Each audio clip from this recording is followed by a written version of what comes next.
Imagine this. Your teenage daughter is cornered by 6 older women in the middle of a crowded market. Not because she did something wrong, but because she refused to spend time with the grandparents who tried to take her away from you. Now imagine, those women were sent by the very same people who covered up your ex-husband's cheating, and thought they could shame you into submission. They had no idea I had a binder full of receipts, and the guts to drop them right in the middle of their church.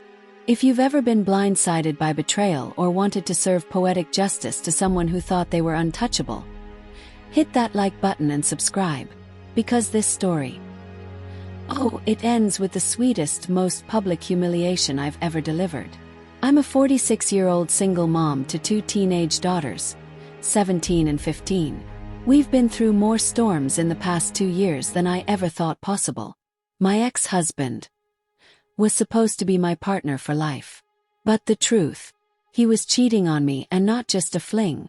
He had 2 children with his affair partner. And then fate twisted the knife. Both he and that woman died in a tragic accident, leaving those boys orphaned. The moment it happened, his parents, my ex-in-laws aged 78 and 80, swooped in. Not to comfort my daughters. Not to mend the damage. No, they tried to take custody of my girls. And when that failed, they insisted on moving in with us. Over my dead body.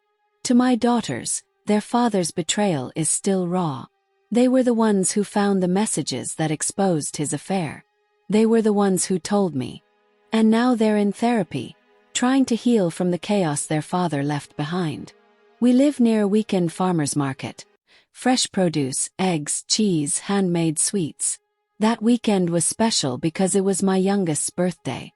Her party was planned for later in the month, but I gave her a little birthday budget to splurge at the market. Chocolate, candies, whatever she wanted. An hour passed. Then my phone rang. Her voice was shaky, almost panicked. "Mom, there's some weird people here, they cornered me." Froze. My oldest and I bolted through the crowd, weaving past stalls. And there they were. 6 older women surrounding my daughter like vultures circling prey. Their voices were sharp and cutting. "You're unchristian for ignoring your poor grandparents. You should be a good sister to your orphaned baby brothers." These women, all from my ex-in-law's church, were shaming a 15-year-old in public for not wanting contact with the very people who'd tried to tear her life apart. My chest burned. My hands shook. But I stepped forward, planting myself between my daughter and the pack. "Go pay for your things and head to the car with your sister," I told my eldest. She grabbed her sister's hand and left. Then I turned to the women. "You have 5 seconds to walk away before I lose the last shred of politeness I have left." One of them sneered. "You're worse than your daughters. A good Christian wife obeys her husband's parents." I laughed, not because it was funny but because it was so delusional. "Barf," I shot back. Security ended up asking all of us to leave. But those women followed me to the parking lot, muttering like a pack of bitter old hens.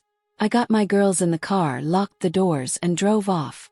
That night, after the girls went to bed, I reached out to a church member I still respected. When I told him what happened, his voice was tight with embarrassment. Then he told me the truth. My ex-Emil had posted this epic sob story on the church's Facebook group. How I'd abandoned them. How my daughters refused to speak to them. How they were left homeless and penniless. Never mind that they inherited my ex's personal bank account and his life insurance. Never mind that the boys were already placed with other relatives. But the most twisted part. She claimed the affair partner was our surrogate, and that I rejected the boys because they were boys. It was disgusting. It was also the perfect setup for me to burn her entire narrative to the ground. Here's the thing about that church. While they can be judgmental about a lot of things, they are ruthless about one sin, cheating. I had every shred of proof from my unfinished divorce. Photos of my ex with his affair partner in our living room. Texts between them, not even subtle. Messages from his parents supporting the affair. And worst of all, texts from his parents to my daughters, calling them bastards and blaming them for their father's death. Just 2 days after he died, That night, I decided I wasn't just going to defend myself. I was going to end their little church career. The next morning I went to a print shop. I paid extra for high-quality prints. Every incriminating photo, every message, every ugly truth in perfect glossy color. Then I went home and spent hours assembling custom binders, styled just like the hymn packets the church hands out. Only, when you open these, the very first page was a full-color photo of my ex and his mistress making out in our living room, their faces clear. Underneath, the love story of ex's name, and affair partner's name. Sunday morning I walked into that church. Smiling. I slipped my binders into the pile of hymn books at the back table. Then I left. By that afternoon, the gossip mill was in overdrive. I didn't even have to be there. My phone blew up with updates.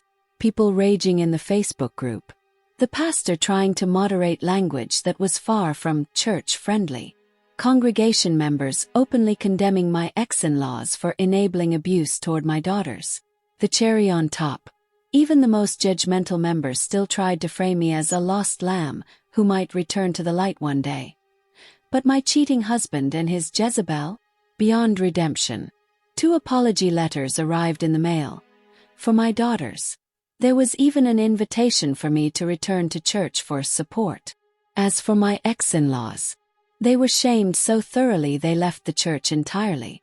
My ex-in-law's final act was a Facebook post whining about how no one cares for the elderly, and wishing her great son was still alive to take care of her. The irony. I was always the breadwinner. Without me, there's no way he could have supported them. The people who tried to publicly shame my daughters ended up publicly shamed themselves, in their own sacred space. And I didn't even have to raise my voice. Just let the truth do its work. Sometimes the best revenge isn't loud. It's calm. Surgical. You don't have to destroy your enemies with anger. Just hand them a mirror and let them watch themselves fall. If this story made you as satisfied as it made me, smash that like button and tell me in the comments, what's the pettiest but most satisfying revenge you've ever seen? And of course, subscribe for more stories that prove karma always finds its target.